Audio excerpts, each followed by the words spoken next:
Kalau kain ini panjang, ya, ini juga penafsiran somma, tapi dengan satu helai. Bawahnya ini tidak ada. Kalau dia kainnya, kalau satu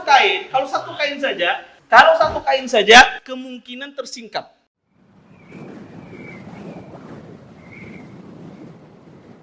Syekh Albani rahimahullah taala juga menyebutkan tentang masalah ya larangan seorang laki-laki ketika sholat, maka kata Nabi SAW, janganlah dia memakai dengan as-somma, memakai somma.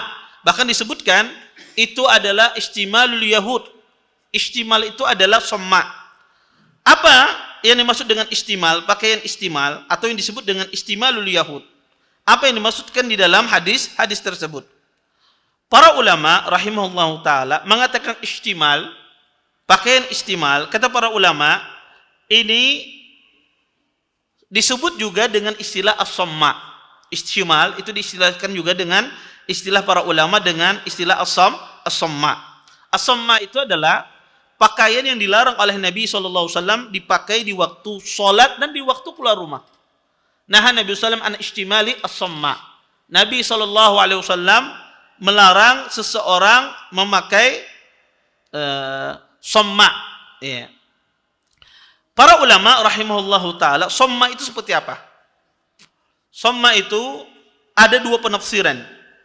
Penafsiran para fuqaha dan penafsiran ahlul lughah.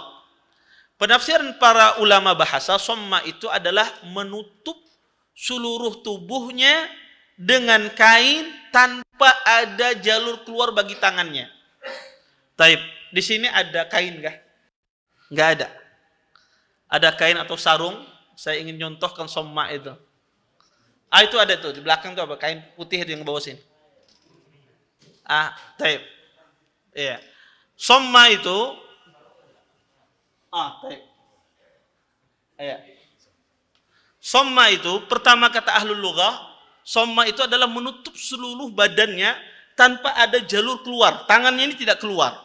Seperti semacam ini, seseorang ini kecil sih sebetulnya ya. Apa-apa. Sebagai contoh saja. Jadi dia tutup, tangannya itu tutup, tidak bisa keluar dan terikat. Kalau kalian lihat kayak seperti orang membedong anak bayi. Tidak, ini sebetulnya tertutup ini. Kalau kainnya besar tertutup. Iya. Ini pertama penafsiran para ulama, ini dimasukkan istimal di sini. Sebut istimal orang Yahudi, tertutup. Iya. Iya.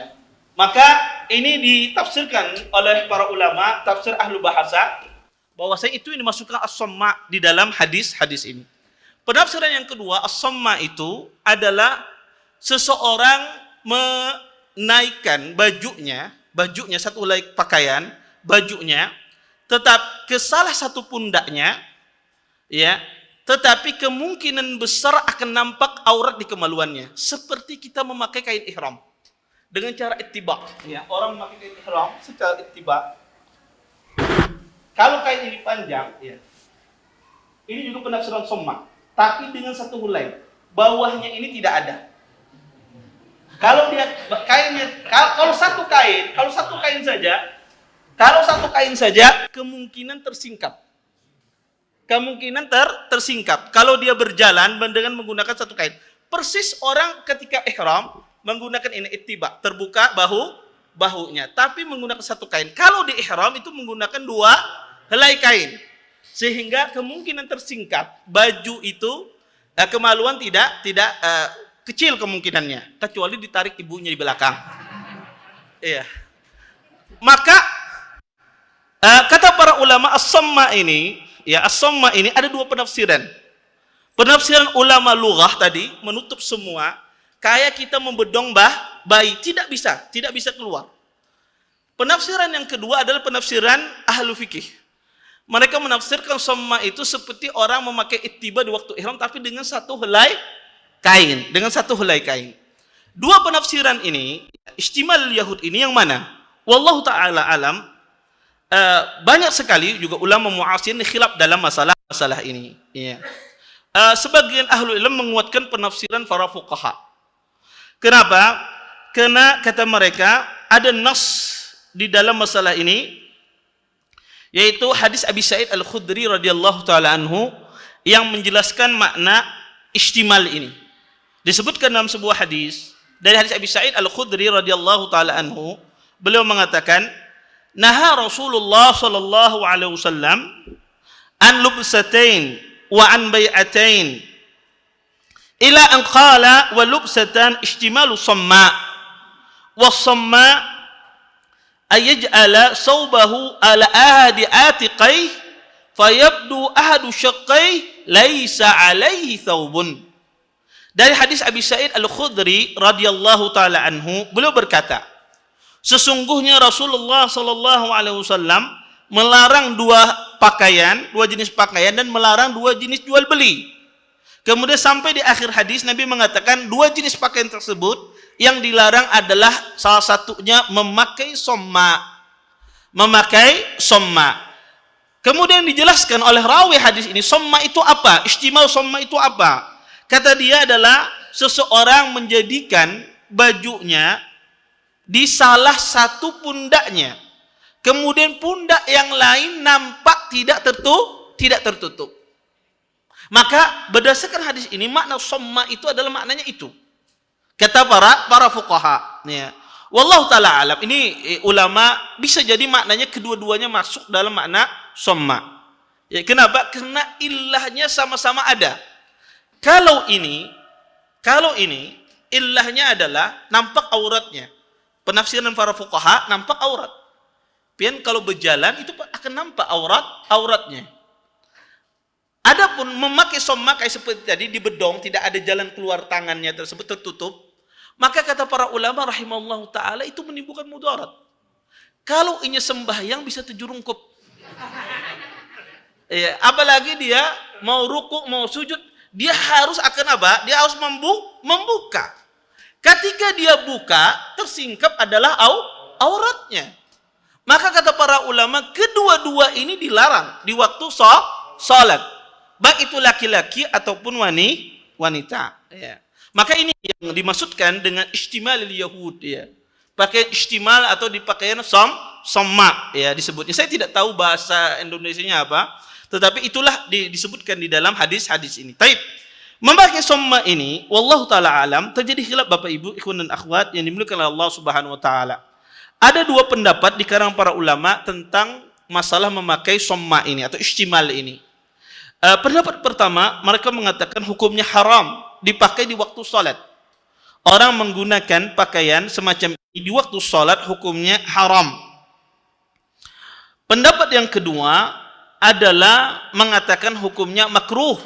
Seseorang memakai somma ini di waktu salat, dan ini pendapat jumhur ulama. Ya. Apa dalilnya tentang pengharaman ini? Adalah keumuman hadis Nabi sallallahu alaihi wasallam, hadis Abu Hurairah. Nahan Nabi sallallahu alaihi wasallam anil mulamasah wal munabadzah wa ay yashtamil somma. Kata Abu Hurairah radhiyallahu taala anhu, sesungguhnya Nabi sallallahu alaihi wasallam melarang jual beli mulamasah, melarang menjual beli munabadzah, dan Nabi juga melarang seseorang memakai pakaian somma. Ya. Kemudian hadis Abi Sa'id yang kita bacakan tadi, nah Rasulullah sallam an istimali somma. Kata Abu Sa'id, sesungguhnya Nabi sallam melarang seseorang memakai pakaian somma. Ya. Dua hadis ini sangat jelas pelarangan di dalam masalah memakai somma ini. Bahkan kata para ulama, asal larangan itu menunjukkan pengharaman. Pendapat yang kedua, bahwasanya mengatakan memakai somma itu hukumnya makruh, karena kata mereka dalil-dalil yang digunakan itu, digunakan pelarangannya adalah saddu zari'ah, menutup pintu zari'ah. Zari'ah itu adalah menutup perbuatan maksiat atau perbuatan dosa. Kata mereka dilarang di dalam hadis tersebut karena itu pacangan menyingkap auratnya. Maka dilarang agar tidak tersingkap auratnya. Selama auratnya tidak tersingkap, kata mereka, maka tidak mengapa. Maka hukumnya makruh. Jadi mereka memahami hadis itu dilarang karena disebabkan menyingkap aurat. Kalau larangannya disaddid zari'ah, kata mereka hukumnya adalah makruh. Tetapi pendapat yang paling benar wallahu taala alam, memakai somma ini Bapak Ibu ikhwan dan akhwat yang dimuliakan Allah Subhanahu wa taala tidak diperkenankan, tidak boleh. Karena asalnya larangan itu adalah haram. Maka tidak boleh seseorang memakai somma ini. Kemudian memakai kalau ada orang sembahyang melakukan demikian, memakai dengan pakaian somma tersebut, ya.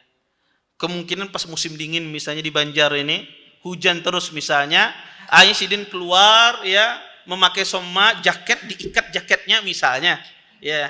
Kemudian sudah ditutup dijahitnya tangannya sini. Kemudian dia pakai, bisa jadi mungkin jaket yang panjang dia ikat, dia kemudian dia tutup tangannya tidak keluar, maka jadi somma sudah. Taib. Kemudian dia salat menggunakan demikian, ya karena kedinginan, ya misalnya. Dia salat, apa hukum salatnya, sah apa tidak? Orang memakai somma tersebut, ya. Ulama rahimahullahu taala, ini adzan enggak? Taib. Ulama rahimahullahu taala, ya. Mereka kalau ada seseorang memakai somma, apa hukumnya? Maka kata para ulama, kalau auratnya tersingkap, maka jelas batil, ya. Jelas salatnya adalah tidak sah. Karena syarat dari salat itu, syarat dari salat ada satrul aurah, menutup aurat. Kalau tersingkap auratnya, kata para ulama sepakat itu salatnya batil, tidak sah. Kata para ulama rahimahullahu taala, memakai somma ini kalau tersingkap auratnya ulama sepakat batil. Kalau tidak tersingkap auratnya gimana? Dia salat tapi tidak tersingkap auratnya. Apakah salatnya batil? Tidak. Di sini khilaf di kalangan ahlul ilm. Wallahu taala alam, yang rajih adalah salatnya sah tapi dia berdosa. Salatnya sah tapi dia berdosa. Kenapa berdosa? Karena dia melakukan larangan Nabi sallallahu alaihi wasallam.